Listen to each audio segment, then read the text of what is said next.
She called a tow truck on my Lamborghini, smirking like she'd just won the lottery, until I pulled out the deed and told the tow driver to get off my property. What Karen didn't realize was that the parking lot she was enforcing wasn't just mine. I built it. In many neighborhoods governed by HOAs, some residents view enforcement not as responsibility, but as an opportunity to assert dominance.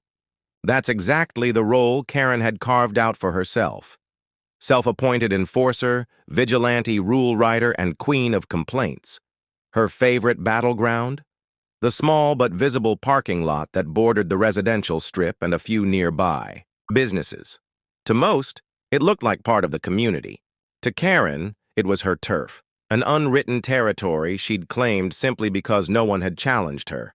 That illusion shattered the moment a bright yellow Lamborghini appeared and parked confidently in one of the central spaces.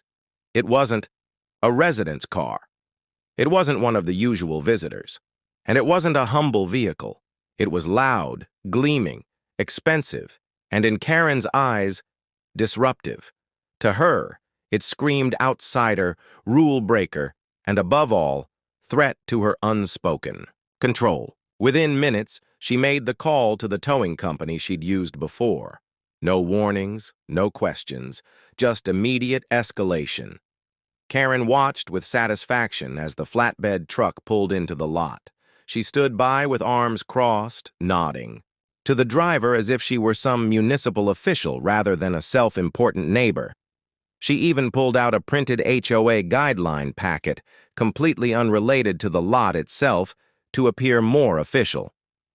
The driver, used to dealing with private property issues, prepared to load the car, expecting the usual passive confrontation. But this situation wasn't typical. The Lamborghini's owner stepped out from a nearby building, not with a look of shock or panic, but calm precision. He didn't yell or beg or even argue. He simply asked the tow driver to stop and then handed him a packet of documents. The driver took one look, raised an eyebrow, and walked back to his truck without touching the vehicle. Karen, now visibly irritated, demanded an explanation. The driver explained, rather matter-of-factly, that the man had provided a notarized deed, full zoning documents, and proof of ownership of the very parking lot in question. The lot wasn't HOA property. It wasn't common ground.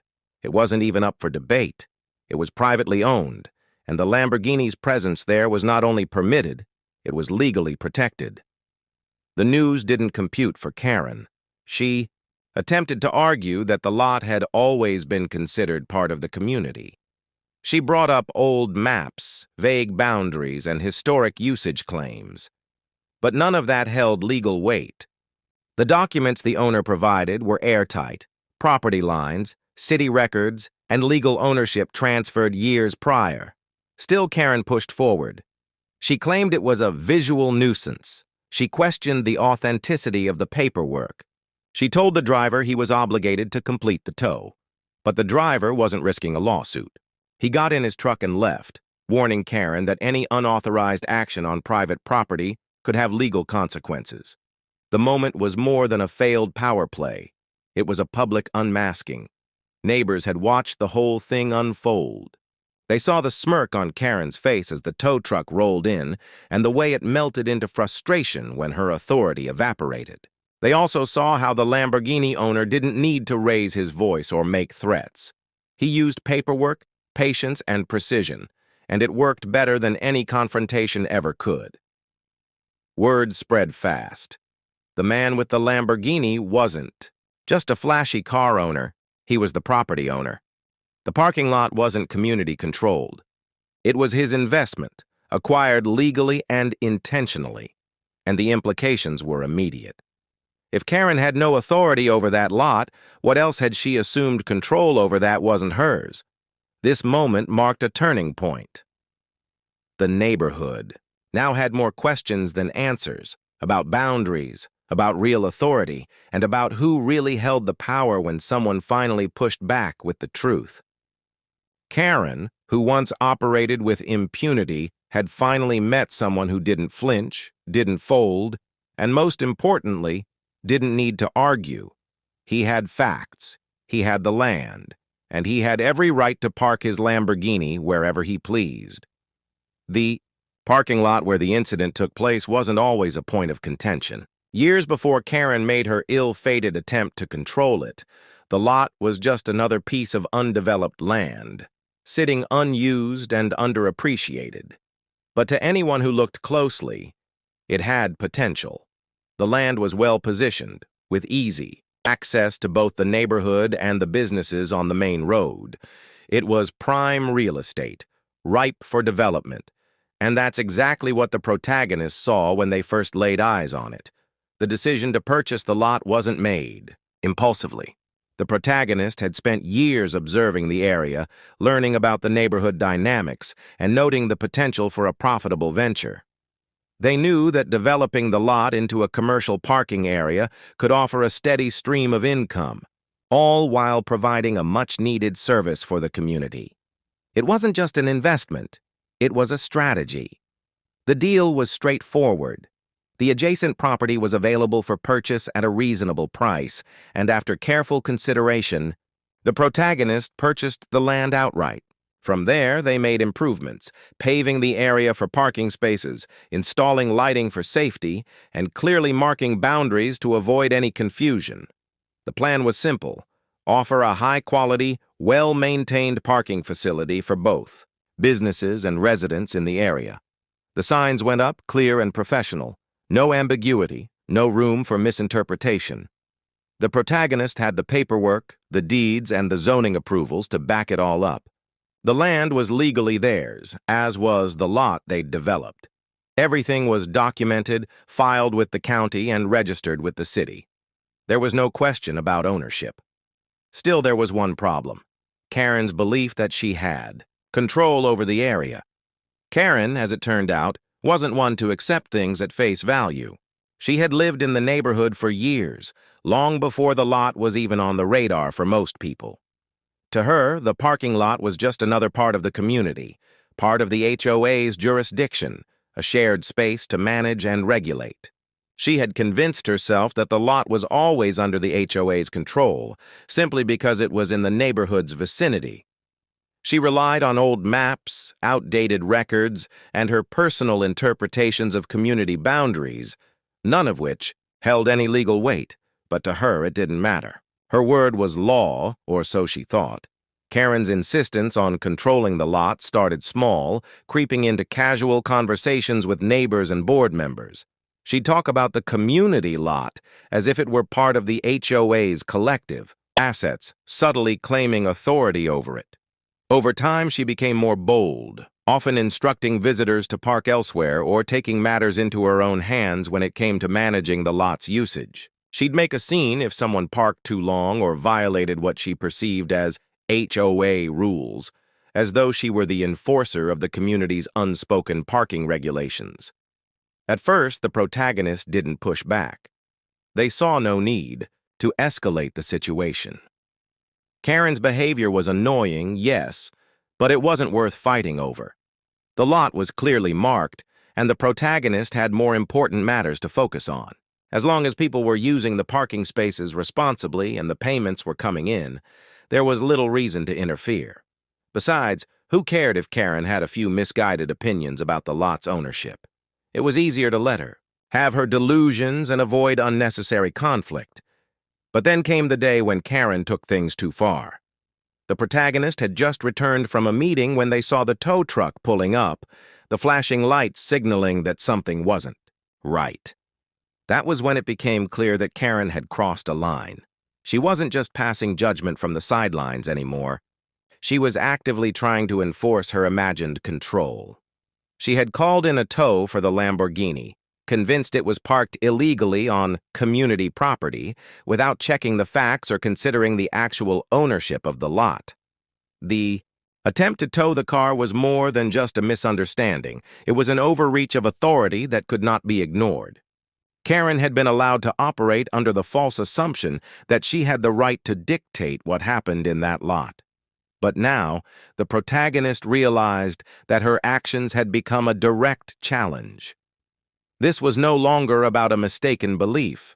It was about her undermining their legal rights. The property was theirs, and it was time to make that abundantly clear. In that moment, everything changed. The protagonist could no longer tolerate the idea of letting Karen and others like her continue to exert control over what was rightfully theirs.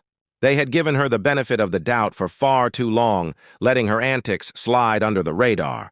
But no more. The power struggle had begun, and this time, the protagonist was ready to fight back. The path forward was clear. If Karen was going to challenge the boundaries of the property, both literally and figuratively, then the protagonist would challenge her sense of authority. It wasn't just about protecting the lot anymore. It was about showing Karen and the entire community that ownership came with responsibilities, and that those who tried to bully others into submission would face consequences. It was time to stop being passive and start taking action. After the failed towing attempt, one would think that Karen would reconsider her position, but instead of backing down, she doubled down. Her ego, bruised by the clear public defeat, pushed her into a campaign of retaliation. A campaign fueled by her misplaced belief that she could still control the parking lot and that no one would dare challenge her again. In her mind, the Lamborghini owner wasn't just a nuisance. He was now a target for everything she believed to be rightfully her domain. Karen started by rallying other members of the HOA. She had cultivated relationships with a few of the more vocal, stubborn residents who were always eager to back her claims, even if those claims were dubious at best. The HOA meetings became the battleground where she would unleash her fury, casting the Lamborghini owner as the villain in a story that painted him as an outsider, an enemy of the community. Karen made sure to frame the parking lot incident as a problem for everyone, something that disrupted the harmony of the neighborhood. In her mind, if she could make enough noise, she might find a way to undermine the legitimacy of the owner's claim to the property. She began filing complaints, not just about the Lamborghini, but about the lot itself. She went to the HOA board, accusing the owner of causing a nuisance by parking a luxury car in the lot, an absurd claim considering it was a parking space designed for precisely that purpose. She even spread rumors that the car was abandoned despite the owner's clear presence and legitimate right to park there. To Karen, it didn't matter that her accusations had no merit. What mattered was creating a narrative. And in the world of HOAs, narratives could shape decisions. Next, Karen escalated her actions. She decided that if the Lamborghini owner wouldn't bow to her authority, she would hit him where it hurt most, his wallet. She attempted to fine him for parking in unauthorized spaces, despite the fact that the lot wasn't governed by the HOA. The fines she issued were arbitrary, without legal standing, and purely retaliatory in nature. But she didn't care about the legitimacy of the fines. Her hope was to put enough pressure on him to either force him to back down or to cause enough confusion that the owner would have to go through lengthy legal processes to clear his name. The fines quickly became more than just a nuisance. They became a symbol of Karen's determination to assert her will no matter the cost. She believed that by issuing fines, she would be able to win the fight and force the Lamborghini owner to either leave the lot or submit to her will. But what she didn't count on was that the protagonist was far more prepared for this battle than she could have ever imagined. While Karen was busy issuing fines and making noise at HOA meetings, the protagonist was quietly gathering ammunition for the upcoming confrontation. They understood that if Karen was going to take this fight public, then they would need to be ready with solid evidence to shut down her claims once and for all. They began by collecting the necessary documentation, the deed to the lot, the zoning records, and the city-approved survey maps that clearly delineated property lines. It wasn't just about proving that the lot was theirs. It was about demonstrating that Karen's claims were based on misinformation, that her assertions of ownership were completely false. The protagonist also started recording conversations with neighbors who had witnessed Karen's actions. Many of them had seen Karen's attempts to assert control over the lot long before the incident with the Lamborghini. They knew how she'd tried to claim authority over the area, despite the fact that she had no legal standing. With their testimonies, the protagonist began to build a case, not just to protect their rights, but to expose Karen's relentless and unjust attempts to manipulate the HOA system. Karen, for all her bluster and noise, had underestimated how deeply the protagonist had prepared for this fight. She assumed that no one would question her because she'd been allowed to push people around for years. She thought that simply filing complaints and issuing fines would be enough to intimidate the Lamborghini owner into submission. But she didn't count on the protagonist being as thorough, as calculated, and as committed to winning as they were. Today, evidence started to pile up. The protagonist carefully organized their documents, deeds, zoning files, photos of the parking lot, and statements from witnesses. They even took the step of reaching out to the city council, ensuring that the records of property ownership were as public and transparent as possible. By the time Karen attempted to escalate her complaints, the protagonist had already prepared a legal strategy to respond to any accusations, armed with more than enough proof to back up their claims. The trap was set. The protagonist knew that Karen, fueled by her need to dominate, would continue to make waves. But the more she tried to claim control, the more obvious it became that she was operating under false pretenses. Karen, the self-styled enforcer, had overplayed her hand. It was only a matter of time before she would be caught in a web of lies, her own attempts at control turning into a full-blown public humiliation. The escalation of Karen's attempts to take control of the parking lot reached its breaking point. The protagonist, who had been collecting documentation for months, now had all the tools necessary to shut down her misguided campaign once and for all. It wasn't just about the parking lot anymore. Karen's actions had become a direct challenge to the protagonist's legal rights and had involved far too many people. It was time to fight back, and the protagonist wasn't going to let Karen's overreach go unanswered. The first step in the legal battle was filing a cease and desist letter. It was a formal document, one that outlined Karen's unlawful actions, and demanded that she immediately stop issuing fines, making false claims, and attempting to take control of the property that wasn't hers. The letter wasn't just a warning, it was a declaration of intent. The protagonist made it clear that if Karen didn't stop, they would pursue legal action. This wasn't a matter of personal frustration. It was about protecting rights that had been violated, and there was no room for negotiation. But the cease and desist wasn't enough. The protagonist needed to make a public statement to ensure that Karen's manipulations were exposed for all to see. The next step was filing a public notice of land ownership, a legal announcement that the parking lot was unequivocally theirs, and that Karen's false claims would not be tolerated. This notice wasn't just a formality, it was a strategic move to put all the facts on the record. By making it public, the protagonist ensured that everyone, from neighbors to HOA members, knew exactly where the boundaries were drawn. The filing of the public notice of land ownership was a calculated move. Karen's power was built on a shaky foundation of misinformation, and the protagonist had now pulled the rug out from under her feet.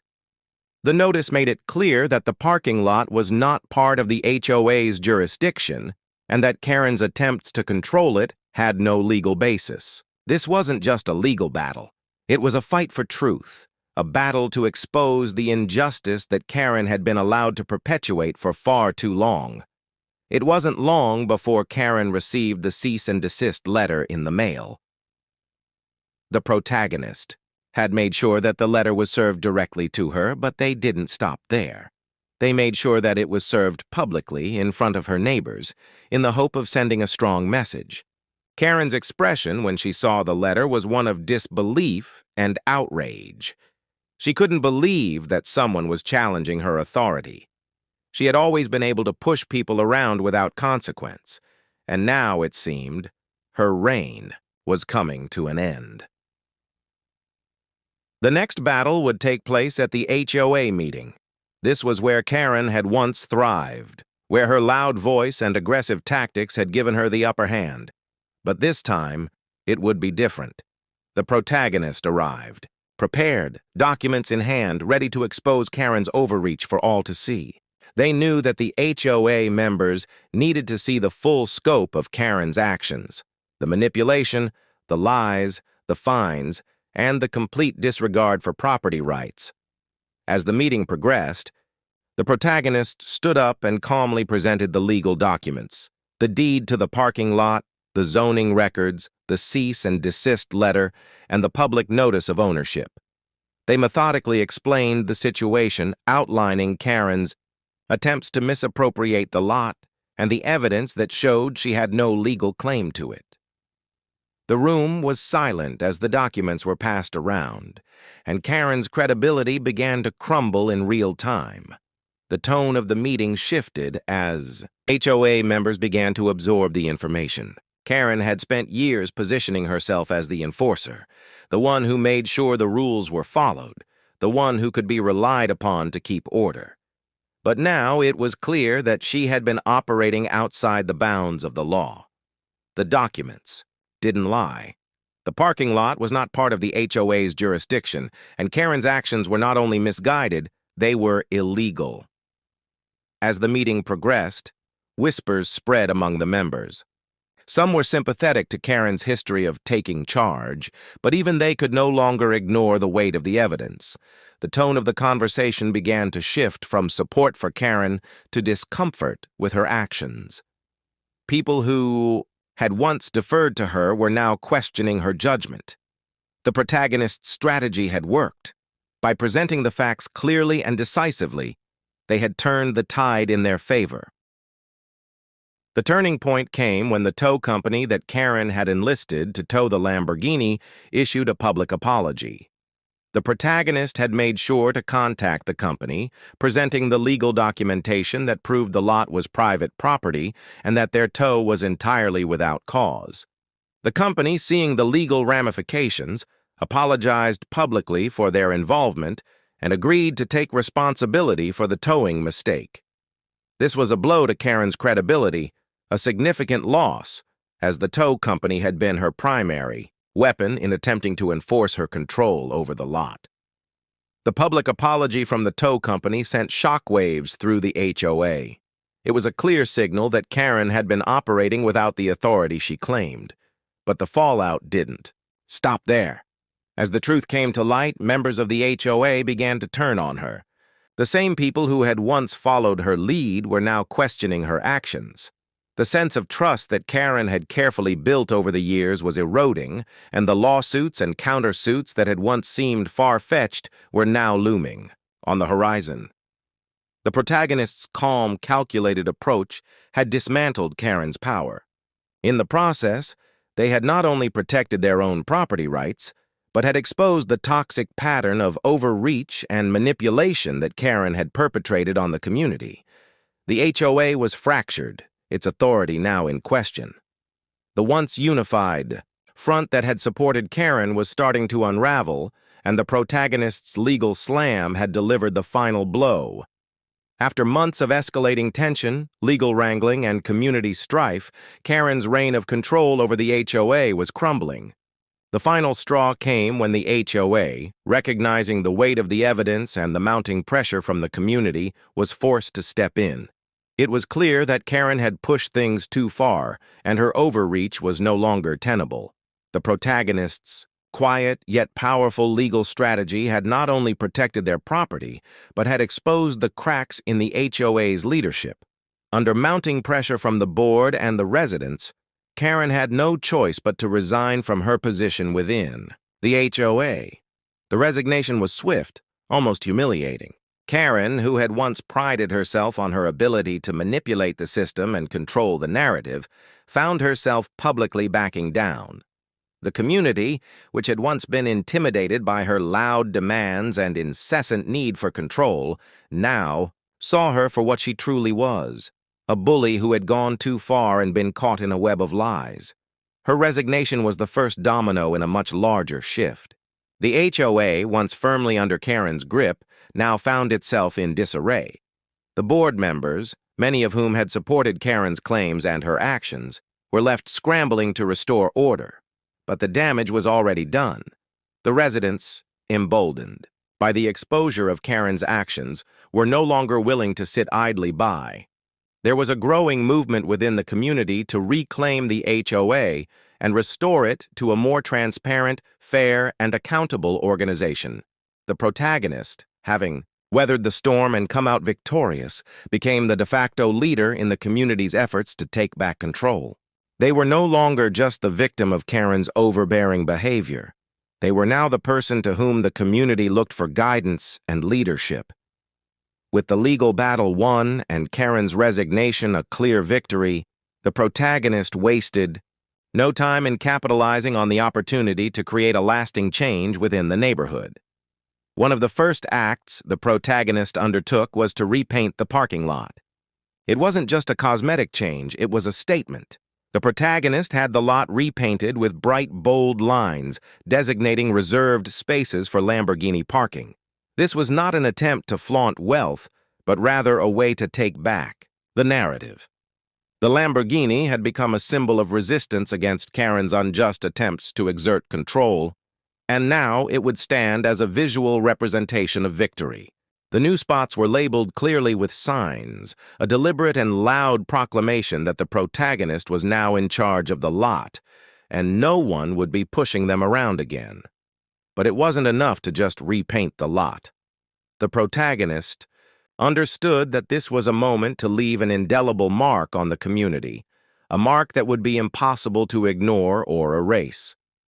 To make sure the message was loud and clear, they installed new signage mocking the entire incident.